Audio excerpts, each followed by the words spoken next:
going to be doing a little different video, and we're going to be showing the Xbox One controller versus the Xbox 360 controller. So you're probably wondering why I have this controller right here, basically because I do not have my original. So some things probably won't be fair in terms of joystick base. But let's go ahead and get to this review. So first of all, we're going to start off with overall looks and feel. So when I get the Xbox 360 controller in my hand, I used to have it was like a nitpick. I don't like when I carry this one, it feels, I don't know what's wrong with me. It feels like more comfortable, but this one kind of feels like, I don't know, doesn't feel as good. So, and just because this is a different wired controller, there used to be that huge box on the back. And grip-wise, that made it kind of annoying, especially playing games. Mine's actually a little loose. So when I would play games, my old controller, it would usually shake when I'm playing Halo 4. And it would disconnect my controller, so which used to bug me the most. So let's get to joysticks. Well, the buttons. So let's start off with the A button, the X button. It feels pretty good. Then you have the Xbox One, a little bit slower. Now you have the Y button. The Y button, this one. Again, a little bit slower. You have the B button.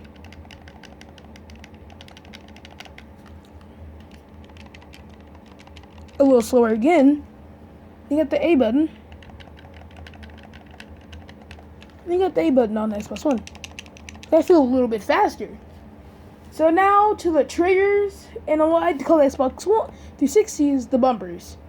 Now, as you see here, it was standard triggers or bumpers, whatever they like to call them. Pretty standard, right? So when you're gaming, you would just, regular. And I feel as if Xbox always does this a little too far in shooting games.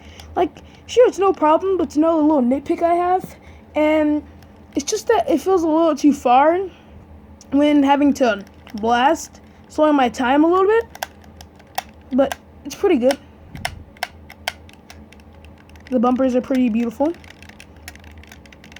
And now we have the Xbox One's triggers or bumpers. And I must say, the bumpers look beautiful compared to Xbox 360s. So, and then a extra add-on I like about this one, is that it has a USB port. I think it's USB for your average phone charger. So let me bring in one of my phone chargers I'm not using right now, and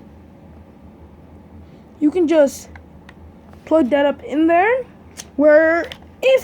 Since this is not the original wireless controller, yes, you can do this, but that's required to play your game. So if you had the wireless controller, you couldn't do that. Then, of course, you have the headphone, the headset jack. And now let's get to the D-pad. So the D-pad here is pretty standard. I actually like this one better than the Xbox 360s. So if you're playing some Killer Instinct, Mortal Kombat X, I prefer to play with this for some reason. I don't know why. It just feels a lot easier. Some Street Fighter, which Street Fighter is not on Xbox One. So, and the Xbox 360s, I could never stand the roundness of it. When I'm playing, I would accidentally sometimes hit right here, and it would vary between the two. Sometimes hitting this, especially on Mortal Kombat, I used to hate that. But it's not a big deal unless it was have to push this or you're gonna die or something. But not too bad. Now let's go with the joysticks. Let's start with Xbox 360 first this time. So as you see, the Xbox 360s is a little more, it's a little more of a solid grip. Really not that loose. We have Xbox One's really loose. Compare that to Xbox 360s, It's like really loose on Xbox One. I like that. And then the joystick on the top is a lot more thick on this one. And on Xbox 360s, ones, it's a lot more, it's really small. But the good thing is that you have these right here. That will, I guess you could say, your fingers can kind of stick to it. Not stick to it, but like kind of sink in there so you can use it better. Play with it better. And then you got this one, don't really care about this one for camera angles. I'm not a camera angles guy. Don't really care about camera angles, just let me play the game. So, and then we have Xbox 360s, and I forgot the name of the buttons. The back, hold up. The back and the start button. If you can't see that, doubt you can see it at all. But anyway, this is the back button, and this is the start button, which no one really uses because you can just push the A button. But, they were pretty, they're not like a gripe. Not really needed, but if you have Xbox One where you have the menu button, and I forgot the name of this one right here. So, the buttons on both controllers are a little useless to me. That's just my opinion. You may have a different opinion. I just feel like the buttons right here are both useless on both controllers. It's like I never use them a percentage of the time. Well, besides pausing, I do pause of course I have to pause. They're only useful for pausing, but the other two buttons are not really needed. So yeah.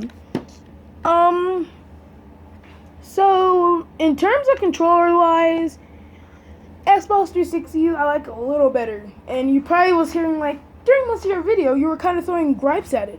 Well, no, not gripes. It was more of you could have fixed, but not really that big of a deal. Oh yeah, I forgot this button, but they're exactly the same, so no need to go over it. So the Xbox One controller is good. I'm not gonna say, but if you throw this at a wall, it's not gonna survive. This controller, if you were just I'm just saying, if you got mad and rage quit and start hitting on things like this, it won't break. Whereas Xbox One, if you got angry, you could go like this. Nice, gentle pets. So, here this is more of optional, your opinion, the type of controller you like. For more classic, Xbox 360. For gunners, 2D fighting games, I'm going to go with this, with the Xbox One controller. So in this round, it's your opinion. They're truly the same exact controller with probably 2 or 3 buttons that are different, 2 actually. And it's just an updated Xbox 360 controller. So there's no real reason to do a versus series. So next time we'll be doing PS4 controller versus Xbox One controller. See you next time.